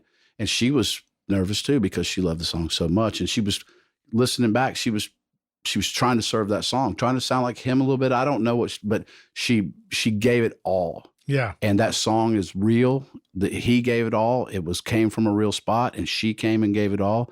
And of all things, I mean, there's almost nothing to it. Yeah. But of most of the stuff I've done, that was one of the things that resonated with people. Well, that's groovy. And it sounds great. And Rockstars, of course, I've included a link in the YouTube playlist in the show notes, so you can go listen to that track. But talk to us about recording vocals. What are some things that you've learned about how to get a great vocal recording? All right. Buy a U47. No, that's fine. That's legit advice if you want to give it. I'll be honest, I'm not a technical guy. I'm about creating the atmosphere and setting the mood and making people happy. I don't know if it's because I'm lazy or if it's because my calling is to be sort of a facilitator. But if you want a good sound, it doesn't have to be like set up a mic, set up a preamp, and really don't mess with it, man. Like especially with DAWs these days, if you don't have a lot of extra equipment, that's okay. Like I do know this: if I bought a U47 used and a FET, and have a great River preamp and have a distressor, and like plug it straight in, and everybody that came in said, "Man, this is the best thing I've ever heard." How'd you do this? I was like, I just turned it on. I just, you know. But if it doesn't matter if it's a 58, turn it on and don't worry about it. Get that person comfortable. They could be singing into a telephone. You know, really, that's it. The real story is set the mood, man. What's more important, a vocal microphone or a vocal performance? Dude, they recorded on your telephone. That My Repair song is a perfect example. That was recorded into a MacBook Pro microphone. He was kneeling next to the side of the bed, not singing out loud. No shit. His vocal that's on that track is the original that he sang 10 seconds after he finished writing the song. His heart was out there. He sang the tune. If it had to sound, if it has to sound good to be good, then why did the Beatles and Jimi Hendrix sound so badass? That stuff actually does not sound good compared to what's good. Oh, it's got the high fidelity. It didn't have high fidelity. We like it because we got used to the way that kind of the harmonics or whatever sounded. But it's technically, you know, like you could do a way cleaner recording in your room. It has nothing to do with that, man. Right. It doesn't even. I mean, the song. Yeah, a lot of people say the song is first. I think it's the environment and the performance, and then you know, you got somebody that's got something to say, and you make them comfortable doing it. You know, when your skin crawls, you know when it sounds good or not. It doesn't matter if it was recorded on on the. Let me ask you that question. Do we always know the right moment? So I just experienced that, like listening to vocal takes, having that reaction during a take, like, wow, that's really great. I had to back some levels down because I was distorting a little bit and some choruses, and we did a few more takes. And then when I went to comp it, I remember feeling like I was pretty grateful that I had those other takes. But what is that all about? Do we sometimes go too far? I mean, what's more important? Is it to trust that moment when you hear it in performing and you're hearing it in the control room and it moves you for a moment? Does that mean you're done, or should you keep going? Just talk about that balance, as a producer. You just cut my Achilles heel back open. It depends on what the gig is. If it's me doing one of my tunes, I've got a countless number of unfinished songs because I was done with them. It moved me or whatever. If I'm working for somebody else, if it's a jingle or if it's music to go behind a General Electric trains commercial, or if it's somebody else's record, you gotta figure it out differently. But on an individual level, if I ask you a simple question, are you hungry? Do you have to go to the bathroom? Is it hot? That your immediate reaction, yes or no, you feel like, you know what I mean? And when you listen to a song, does it make you want to cry for a second? Does it make your skin crawl? You know, that was good. You know, listen to like When a Man Loves a Woman, like Jimmy Johnson said, he sang one in time, right? And I was turning it up and down because he was louder and softer. That was all recorded at one time, mixed while it was being played. It felt right, but if you're working for somebody else, then it doesn't matter if it's what they say. Now, have you heard stories about some of the classic great records and artists, where it's an emotional performance, but then later you heard a story that it turns out they said they didn't like the way they did that or hit that note or whatever, Everybody it's like everybody is going to not like it later or like it different later. It's because it's time changes, man. It's like you're in a moment, you live in, there's always only now, there's no past and future, you live in the now, but like now, 10 years from now, like you're going to look back and you're going to have a different set of experiences you're listening to something from. Like everybody, I think, what is it? I think I heard this on your podcast. A mix is never finished. Yeah. It's just abandoned. Yeah. Records are never finished. They're just abandoned. Yeah, I think that was Cowboy. So the word record, Jack Clement. The word record has nothing to do with LP. It was a record. Like if you go, there's places that store records. They're like in a file cabinet. You're making a record, a document about what this song was at this moment in time. You're just, and that's what it was then. And that's how it's going to affect people. And once you finish it anyways, it's not yours anymore. How it affects anybody. It doesn't matter what I meant to say today. However, anybody on this other side of this microphone takes it is how they perceived it. Yeah. I feel like that's relevant to song lyrics too. It's, if you're performing, I feel like, you're up there. Or I'm watching an artist who I respect and they're performing. If they talk about the song, if they just tell you what the lyrics mean, it's always falls flat, right?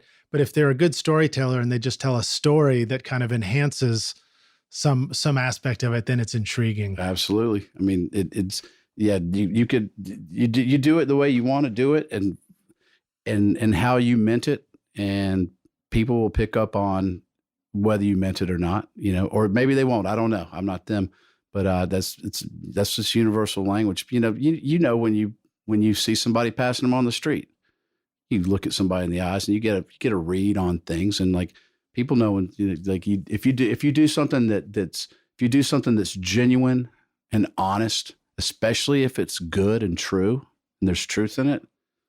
I mean, damn. So there's another record you did, Benji Hughes, and the song was Kenny, I think. Yes. Which sounds amazing. It's a great vocal and piano sound, really, really big, full sound. And again, Rockstars, that's in the YouTube links. How do you like to record piano in the studio? What tips do you have for different ways that we can approach a piano, whether it's an upright or a grand or whatever? I messed with trying to stick an SM57 down by the wood block and stuff up underneath it and all. Really, a good stereo pair of not necessarily stereo pair, because I learned this from Alan Schulman. He's an engineer in Muscle Shoals, that it's a stereo recording in a room is left and right supposed to be balanced, but a stereo instrument goes from the low spectrum to the high spectrum. So when he took one of my U87s off the top high end and put an Audio-Technica 4033 on the high end, I was like, he's replacing a really expensive mic with a cheap mic that happened to have a lot more brittle top. It came alive. So really, it's moving the mic around and it not being out of phase. Like I pretty much just experiment all the time. I try to keep the mics apart from each other. What I do is I try to do that thing where I'll play a note and go in and look at the waves and make sure they're not out of phase. They're not tricking me.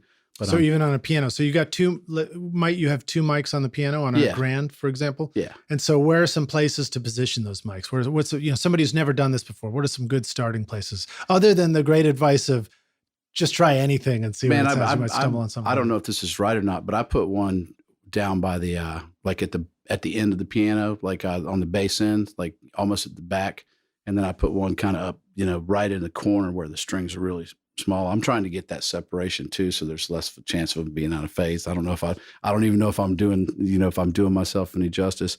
At my old studio, it was a tighter room, so I would put another mic. I had I think it was a Manley reference mic. It was like I'd put it up real high and get like a room sound. But there's another. I think it's that In Between the Reasons is one of the other links I sent you. That I believe was just a straight pair of 451s, and it might have been that XY. Just I like tight piano sounds. I cover it. I like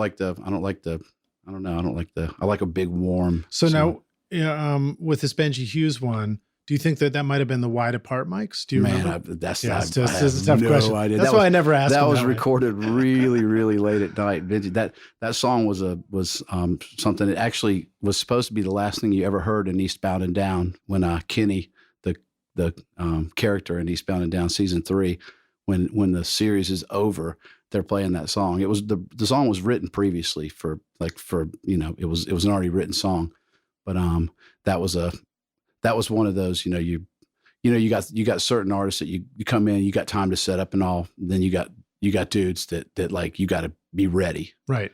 And when they're ready to play, like if it's recording, that's awesome. You're capturing it. Okay. Next, if it's not distorted, that's a plus. Yeah. And so what do we want to say about that? Again, I was just recording vocals, and the verses, I turned the gain up on the mic pre because I'm like, ooh, that sounds really good. And then of course he hits the chorus and I'm like, oh no. And I found myself actually using the Roswell Colaris mic, which Rockstars, I owe you a video about that soon too, but it's a great sounding vocal mic and it has a 10 dB pad on it. And I learned to actually turn on the 10 dB pad and turn my gain on my pre down and, to accept a powerful chorus. Mm-hmm. I don't know. Do you want to comment any more on that kind of stuff? If it's an hourly session and people are expecting you to capture, I don't know. In Nashville, it might be different. If you're being expected to capture something like pristine, like say it's a demo session at one of these places, and they're expecting something to sound a certain way, then you got to stick and move and cut the gain down. If you got time in the studio and it sounds distorted, if it's not just like it be an initial gut thing, I don't know how fast people can think about it, but a lot of times I just won't mess with it and and let them, especially if it's going up and down. Now, if it's horrible sounding, it's displeasing to the ear, go ahead and change it. But because you never know, man, you might stumble on to if it's distorted. I know this through a great river into a distressor. A distressor will just like it's distorted, but it's got this pleasing characteristic. And then sometimes you'll go back and listen, and that might be the main vocal, or it might be the extra vocal you tuck behind it to give it some balls, some distortion. If you're live at the Bonnaroo thing, you're gonna want to turn it down. But right, all right. Mine's experimental, so it's not really fair. If you're in your basement doing your thing, and it sounds jacked up, but it's not displeasing to you, I'd say go with it for a while, man, because you're experimenting some new territory. Well, I think I've also learned that I have a tendency to reach for the gain knob on the mic pre to get the vocal to sound bigger and fuller and hotter. But sometimes you actually need to keep that gain way down and gain up the compressor that follows it a whole lot, because you've got a whole lot more clean gain later in compressors or in plugins. Don't be afraid to if the latency's not too bad, don't be afraid to just jack it up in a plugin for your compressor. Yeah. If it's too low, if someone starts a performance and it's not hot enough, just leave it. I mean, if it's being recorded in and you can hear it and there's not some annoying noise or buzz, then you're already 50 times better off than anything that was recorded. Just turn in up the 70s. The fader in the mix. I put a Renaissance compressor, because they're totally clean waves Renaissance compressor, and I just turn it up 10 dB, 15 dB. All right, cool. So talk about so there's another track, In Between the Reasons, which I think you just mentioned. Bless These Sounds, Under the City, has a drum machine. It's got wide BGVs. And it also has some really sweet vocal reverb throws that I was noticing in the mix. So I'm hitting you with multiple questions here, but can you talk about getting the low end right on your recordings? If you've got stuff that's sort of bassy, can you also talk about making things spacious in a mix, and then best practices for capturing effects movement in your mixes? So by effects movement, I mean like the reverb throws in certain lines. I'll start with that. Absolutely. Like in the not while the main part's going down, while you're capturing the stuff or while the artist is putting it down, don't mess with it. Give them something pleasing or big in their headphones that makes them feel like they're in that space. But then it's the automation. Automate the plugins. In Pro Tools, you can go to any plugin and hit the automation button, and you can select, the bypass on it. You can select any frequency. Like there's 50 different things that H delay and will do, the Waves H delay will do, and then put it just like volume automation, and then automate that stuff in and out. And that's I don't know if that's the one where there's like on the snare there's eighth note and quarter note, and they switch, and then the all the delays and stuff swell. The low end on that was easy, and the drum machine stuff was easy, because that was basically me just taking all the stuff that Albert had on his MPC. He's amazing. He would play this stuff live. He'd play on his pad. He'd get on his hands and knees, play this stuff on his pads live, and he was hitting buttons, and like some would fire loops and some would fire sounds, but it wasn't sequenced. He was doing it live and had the microphone down there on the floor. And so basically we just dumped in everything he did, put live pianos over it, some live guitars, and then his Derek, the other guy that plays on that particular one, that might have been him freehanding. It's called, if you have reason, I think it's called Soul School. The drums sound ridiculously good, and he's just playing the whole kit with his left hand on a MIDI controller, live though. Oh, cool. He's magical. I mean, you have to be really, really good to do it. But so all those sounds, like if you want the low end right, and you're using samples and stuff, if you're not sure about your room, trust the people who spend a ton of money making the samples, that they probably don't have the low end jacked up. If it's your kick drum and stuff, then you got to find something to reference it towards. That's a struggle. If you want to pick the kick drum or the bass, make one of them lower than the other. It's probably the stuff you've covered a bunch before. No, but keep covering. Don't try to. The more, if you want it to sound spacious and big and fat, like anytime you can get rid of a stereo thing, get rid of it and pan one hard to the left and one hard to the right, and then if you got I've used HD or HDX or whatever, so I didn't run out of power. But even if you're going to run out of power, print it, commit to it. Make a different reverb if you got time for every single instrument. So if you've got one guitar that's off to the left, don't put it in the same reverb one that the vocals is in, because then you're going to have the reverb on the other side, and it's just muddying it up, right? Pick a reverb for that guitar and pan it to the same place in the mix that guitar is. Interesting. Same side. Yes. Yeah. So it's only right there, because if you're only hearing the guitar over there, why are you hearing the reverb over there unless you want it as an effect? Just because we're trying to pretend like it's those old jazz recordings where the echo across the way. Yeah, this is to like it. That was a hard thing, and I don't know. It's all a work in progress, but making things sound bigger is having less stuff in it, and it's having its space. Yeah. And then taking some time, like you have it. If you're not too ADD, which I am, if there's much time, go back, get you a rough mix that you love, and then walk away from it and come back and tweak it here and there and tweak it there, And then when you go, oh, it'd be cool if the delay would and kind of went away and panned over that way, then just go ahead and do it. Just go ahead and automate it right there. Get the little pencil thing out and do it. And then if you don't like it, hit undo. Yeah. But yeah, those are little things after the fact. That, you hear something. If you, I think it was a Rick Rubin thing. The question they asked him, like, how do you know which things to try? He said, well, you try all of them if you have the time. First off, so you don't make one person feel less important than the other, and you don't know. Oh, that was it. The question he always got. What do you think it would sound like if we blank? It's like, I don't know. So let's just try it. The best way to know what it's going to sound like is to try it. Yeah. That's such a good lesson in the studio, and such a great reminder to not waste any of our valuable recording time talking about what it would be like if we recorded it. Yeah.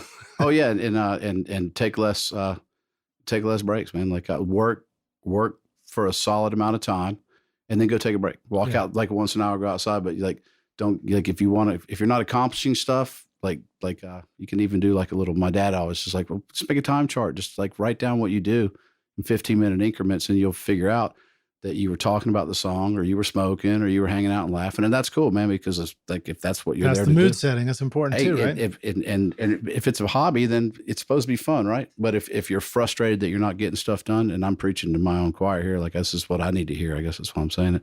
You just, like be cognizant of what you're doing. Like if you sit down for 45 minutes straight and start messing with stuff, you might come back and go, oh my God, everything I just did is making it worse. But there are no failures. You just learned how not to do something. Yeah. And then boom, it's education either way. It's not wasted time to try things. You need a powerful eraser, a powerful trash can in your production process and your engineering. Yeah. You got to try all those things, but you got to be ready to throw things away. Yeah. Try. Right? Yeah. I mean, like, and when you sit down, know what you're doing. If you're messing around and you're having fun, then don't worry. Just do that. But if you're trying to accomplish something and you find yourself going in 4 or 5 different directions, which creative people do. So you've already shared some tips just now about using automation for effects, talking about some of the mix process. How do you like to mix then and now? And what are some mistakes that you think people are making in mixing, or, mistakes of your own, but what do you think are some common mistakes that tend to be made in the mixing process? Well, how I mixed then, I had a Control 24, I didn't have a console, and I was trying to make sure it sounded good. And I probably thought about it too much first, and then tried to employ too many tricks rather than just listen. And one thing I ended up doing that worked the best, and this actually physically do this. Like when you're going to listen back to a mix, don't just close your eyes, turn the monitor off. When you turn the monitor off, you watch everybody in the room, they stop. You hear it differently. I focused on a bunch of stuff, and but I was doing other things then.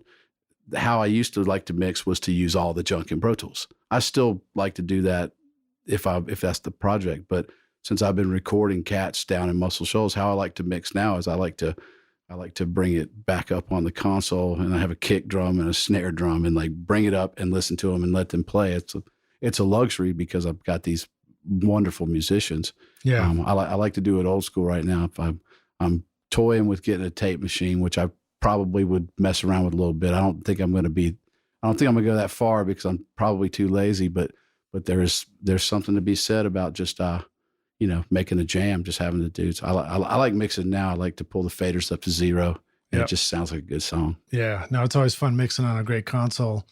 So when you're talking about, using too many tricks, I was thinking about my own process for that too. And I think I do that. And I was thinking, asking myself, why do I want to use more tricks, and why do I want to push it to too many? I think things that go on in my head is I might be thinking about some new technique that I learned and I want to try it, which is fine in moderation, but not fine in excess, which screws up a mix. Or I might be thinking about some other hotshot mixer that I admire. I'm like, well, what would they do? They'd probably do more stuff. And I'm also thinking about the process of meditating. I don't know if you meditate, but in meditation, you try and stay centered, and when the thoughts sort of invade your head, you just let them go and let them go away. And I'm beginning to see an analogy between mixing, if you can mix and stay just in that present moment where you're just, like you described, emotionally responding to the music. And then when the thoughts come in, maybe we just let them go away. Man, I might try that on my next one. That, man, if the stuff that resonates is like, and it may be using 5,000 tricks, or it may be doing nothing, but you nailed it, man. If you're present in that moment, and like the moment can change when you come back, everybody may love it and may not, may want you to change it the next time you hear it. But if you stay aware and present in that moment that you're doing something, if everybody in the room likes it or not, it's like, if you could watch a silent football game, you know which team just scored, right? That should be your inspirational quote. Yeah. When you watch a silent football game, you still know who just like scored. Silent movies. Everybody loves a good silent football game. And then the question, of course, is how do you know what the moment is? And I think the moment is the music that's coming out of the speakers at you. It's like letting the music that you're hearing inspire you to do something with it. If you're by yourself and you're loving it, then and now it depends on if you're doing something for hire, then you're a hired gig, and that's a totally different thing. But if you're talking about making a track, if you're feeling it when it comes out, then that's it. And if you're not, and you're frustrated, then it's probably not. And if you're with somebody else and you get feedback from them, if anybody that's played in them, that's what I liked about when I started playing like the punk rock band. We had no idea what we were doing. We were all just, we were into it, man. Like we could have played in front of 1 million people and wouldn't have seen them because we liked what we were doing. If it's resonating with the people there, cool. Now, if you're signed to a label and there's somebody that's going to comment on it and you have to do this and that, I don't know. I've never lived in that world. I'm in the business of making music, not the music business. So. Nice, man. All right. So let's jump into some of the outro jam session questions. When you started out in recording, what was holding you back? Me thinking that, either I wasn't good enough or wasn't sure, or afraid to ask people things. It was just uncertainty, for no reason. How'd you get past it? Punk rock, really just found around some people that I enjoyed what I was doing enough. And then I think I had a pretty positive attitude, and I bring a lot of energy to people or to places, and they gave me energy. And luckily I stumbled upon some people at the right time that gave me encouragement. People that were, I was surrounded with good people. I've got specific people in my life I can remember. I think finding the right people was the biggest win for me when I started this. Too. Man, you know what?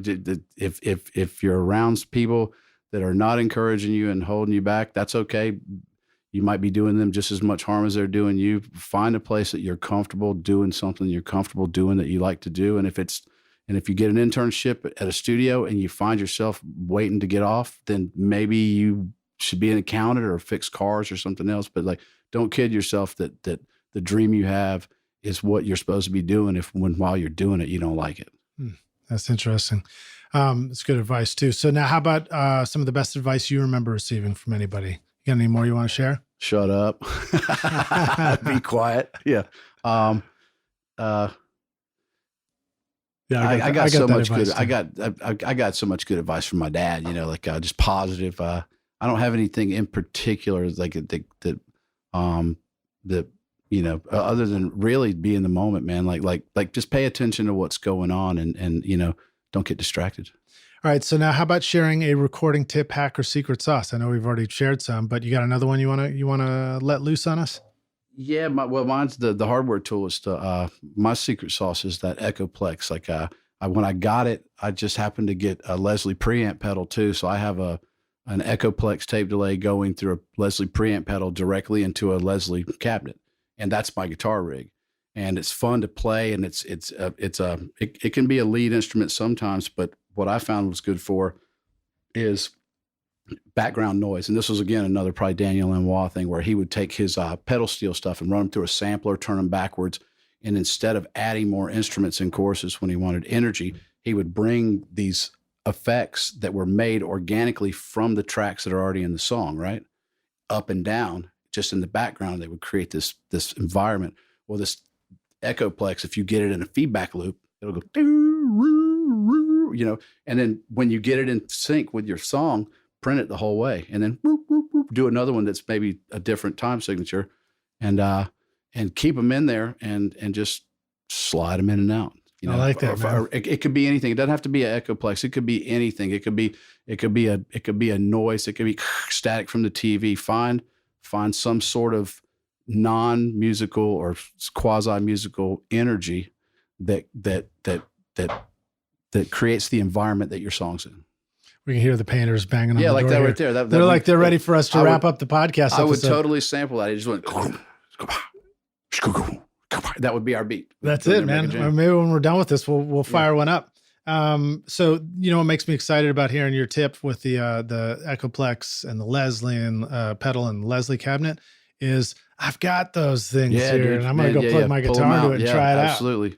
All right. So now, how about any resource or tip for the business side of this? If the rock stars want to do this for more than just a hobby, what do you want to tell them? Get QuickBooks or something like it. Keep track of your stuff, man. Like keep receipts, and or actually find an accountant that has some idea about creative industries. The first year I was in business, I had saved 25% of all the money that I had made, because I thought, okay, it's probably 25% tax bracket or whatever. I ended up spending a fraction of that because it turns out that everything I had purchased back to when I was 15 years old, guitars and stuff, was on the way to building a business. Like, things are deductible. Right. Your cable television is deductible. Your audiobook purchases are deductible. Your cell phone, like a portion of your house is deductible if you have a studio there. If it's 10% of the, then and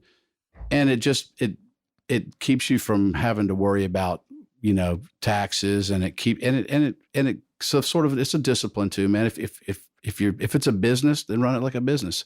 You wouldn't, if you went to McDonald's and they didn't have a cash register, it's like, oh man, you got change for 20. You're like, no, you need to run your business like a business, and it'll keep you from fretting about it too. It'll let you stay focused on music when you're doing the music. I'm with you on that. I believe it was Larry Crane who actually brought up QuickBooks Online the first time on this podcast, and I switched over to it too. Yeah, I don't have it right now, but that new one, that new QuickBooks thing is like on your phone. You can take a picture of your receipt, and you can put what category it's in, and you can throw it away, man. Like it's like take 10% of the time or 5% of the time that you're on social media not being productive, and keep track of your stuff, man. It'll give you peace of mind too, and like at the end, if you work freelance and you start getting cash and you start getting checks and you start getting this and that and 1099s at the end of the year, and all of a sudden you're like, man, I owe $5,000. It's like, well, you made 50. Right. Where is it? And then that 3 months leading up to tax time, you're not going to be able to make good jams. You're worried about the government. Yeah. The government. So here's one more tip for you rock stars too, because I tried taking a photo of the receipts thing. And still, I'm so impatient if I'm at a checkout, I'm just paying for something that, say I took a client to lunch or something, I'm paying for it. And I'm like, I don't want to, it just takes too long to click through. My new jam is I also use Evernote. So I just pull out the iPhone, pull up the photo app, take a photo, and then the share button, and then there's Evernote, and it automatically goes into the right category. So for me, that's the fastest one. I need to know that one. That's a good little tip too, hopefully. All right, now how about an organizational tip or online resource? Anything you want to share with the rock stars about keeping your shit together? We're probably asking the wrong dude, since I've come to Muscle Shoals. I'm at Charlotte at CHPaudio. We had staff and stuff like that, did all that. I don't have any of the new. There's organizational stuff that I used to use. What became Franklin Covey was time systems management. I don't know what the equivalent is on the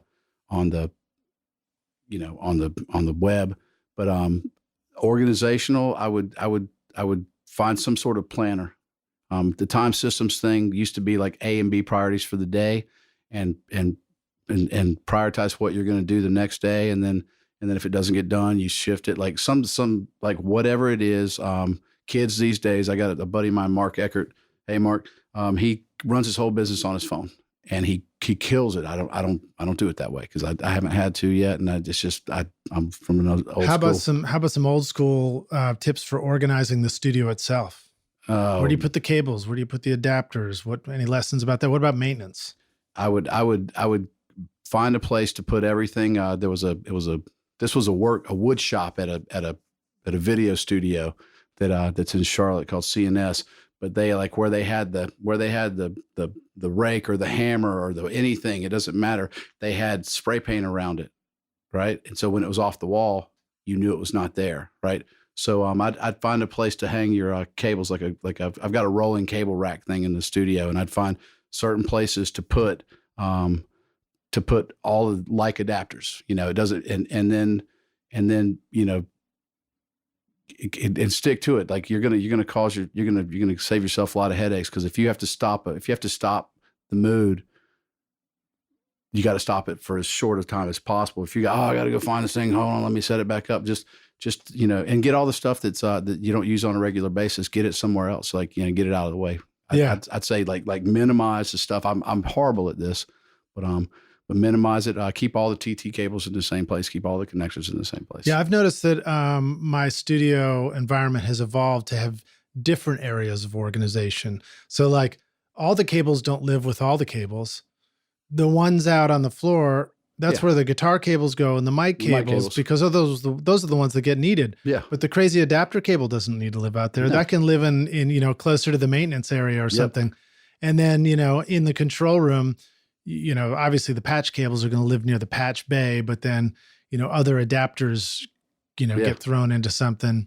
I'd say if you can too, keep stuff plugged in. That's something that when I have done that before, and I could walk in the studio and open up a Pro Tools session, create, there's 24 tracks, hold Option and click record. And there's all the mics are already going through some preamps and stuff, if you're a for-hire studio in Nashville and people are coming in and out different session every day, then you can't do that. But most likely it's not like that. So keep some sort of basic setup. And if you have a drum machine, keep it plugged in. Or if if you have a bass, you got a DI for it, just have it already in. Like the APIs, you can put instruments directly into the tracks, like directly plugged into the back. So I just keep a guitar cable hanging over the right. Where you just grab console. the cable. If somebody wants to play bass, it's an instrument input directly into an API preamp and EQ, and then boom, that's channel 8. Just click number 8, and it's going. Make it to where there's that when it's time, when somebody's ready to do something, that you're ready to do it. Yeah, I feel like for me here, something that's been handy is, at least one headphone box is dedicated out there, ready to plug in at a moment's notice. I mean, sorry. It's already plugged in. Yeah. It's just ready to plug your headphones into.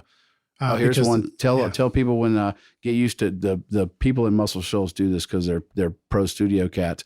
But get used to reminding people to turn the headphones down when they're done tracking something, or go out there and check, because if you're using your Pro Tools 2 bus to send to your headphone thing, and you're in mix mode, that's cool, but you're about 50 dB lower than when you blast it up with a limiter. Yep. You're going to blow your headphones up. Yep, that happens all the time. Yep. Or you go to play a reference track. Yeah. So you might flip over to Finder, and then play an MP3 and just turn your volume down in there, but you forgot they're screaming loud in the headphones. Yeah, and don't get too quick at making changes and stuff. Remember, if people have headphones on, if you're going between your Mac output and your Pro Tools output, there's a lot of difference in gain. So when somebody's on headphones and you're playing them something back, and then you switch back over to play something in Pro Tools, and they have to like slam the headphones off their ears. That's it doesn't matter how good of an engineer you are. If you're burning people's ears, it's gonna kind of bum. Yeah. So one of the tricks for me is just always turning off the headphone box. There you go. Between sessions, so that when I come into the control room and just play back something, if somebody had left headphones plugged in and I didn't even know it, I'm not playing back a fully mastered volume. Yeah. All right. So let's jump to the final question here. Take the Wayback Studio machine. You're gonna go back, find young Charles Holloman, listening to Jimi Hendrix and listening to Eddie Van Halen, going, man, what's this stuff all about? Eruption. What advice would you want to give yourself if you could go back and give yourself one bit of advice about the single most important thing you need to know to be a rock star of the studio yourself one day? I don't know if I would do it, because I'm not the fan of the whole, if you change anything, it changes everything. But knowing what I know, if I was telling somebody else, if you get a passion for something and you definitely want to do it, then check it out. but really check it out. Like, cause there's at least when I was coming up, there's a line, it's music, right? So am I partying? Am I playing? Am I learning? Am I jamming? Like, and just kind of partition time off and take time for a deep dive. Like if you're a guitar player, I come from the unschooled school, but I'd go back, I'd take some more guitar lessons, even if I didn't want to, just because if I'm going to be in music, learn a little bit more about it. And then, but partition it off and by all means, have fun. That way you're going to find out if it's something you really like to do. If you like to do it in the light of day, 24 hours a day, and you like the process, boom. And then don't be afraid to try everything and figure out what it is that you don't want to do. Mm-hmm. And then stay away from that. And, I feel like a good lesson about deciding on stuff you do want to do is remembering that for every decision for something that you're going to do, you're making decisions about a number of things that you're not going to do. And sometimes you don't know what those are until you begin to do it all, Yeah. Oh, yeah. Okay. So you skipped the software tool thing, and I want to hit this one. Hit us with the software tool. Because people hate, I don't like click tracks. Can't stand a click track, but I can't play in time all the time, right? So if you have, I had Reason. If you get any kind of beat maker or any kind of loop, or even if it's the person themselves playing drums out there and they don't want to play to it, find some loop of something that's musical.